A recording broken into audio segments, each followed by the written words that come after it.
যে শিৱসাগৰত সাম্প্ৰদায়িক সংঘৰ্ষ লগোৱা মানুহটোৰ নাম শৃংখল চলিহা। মই ৰমু চলিহাৰ ল'ৰা, মই ইয়াত সাম্প্ৰদায়িক সংঘৰ্ষ হ'ব নিদিওঁ। সেইটো কথা মনত ৰখা উচিত আপোনালোকে। আজি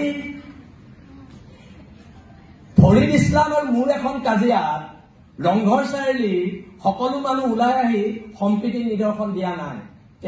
তেওঁৰ মোৰ এখন ব্যক্তিগত কাজিয়া আছে। তাক সাম্প্ৰদায়িক কথা বতৰাবোৰ চিঞৰাটো ভুল কথা বতৰা হৈছে।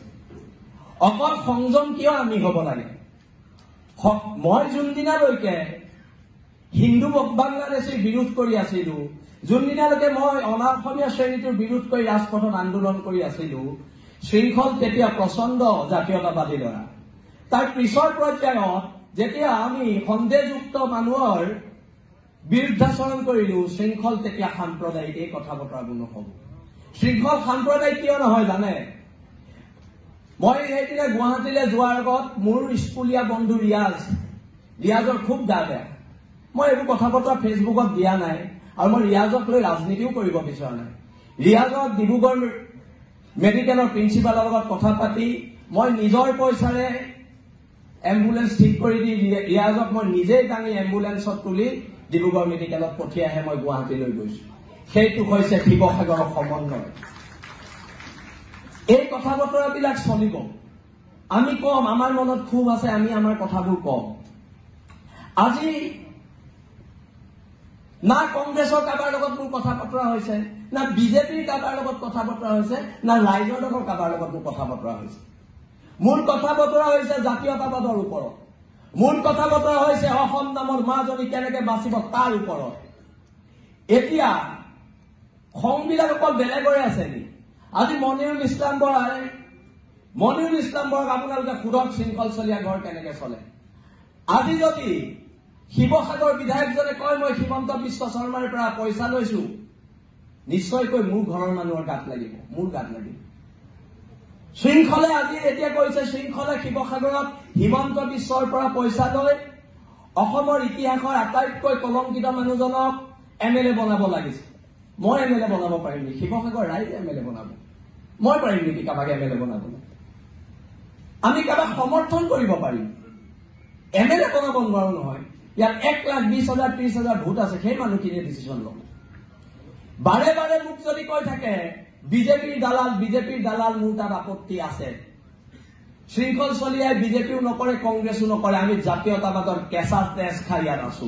আমি ধৰ্মৰ আফিম খাই বহি থকা নাই। না মই হিন্দু, না মই মুছলমান, মই অসমৰ খিলঞ্জীয়া স্বাভিমানী অসমীয়া।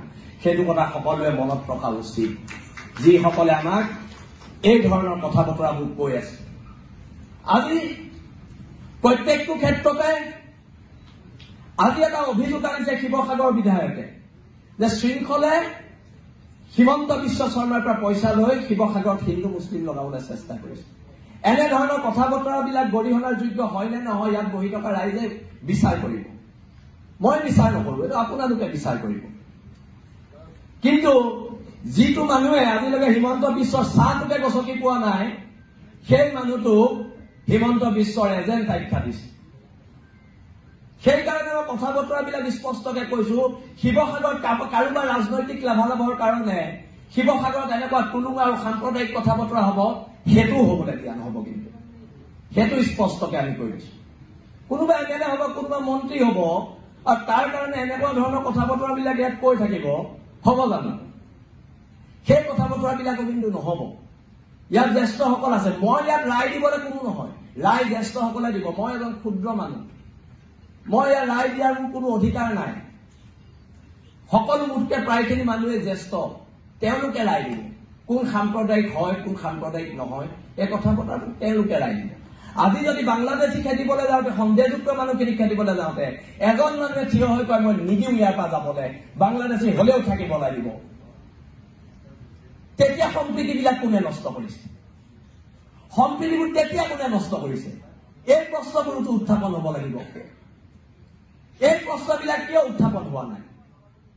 বাৰে বাৰে আমাক কৈ আছে আমি শিৱসাগৰত হিন্দু মুছলমানৰ কাজিয়াৰ এক পৰিৱেশ সৃষ্টি কৰিছো। আমিতো এনেকুৱা পৰিৱেশ দেখা নাই শিৱসাগৰত।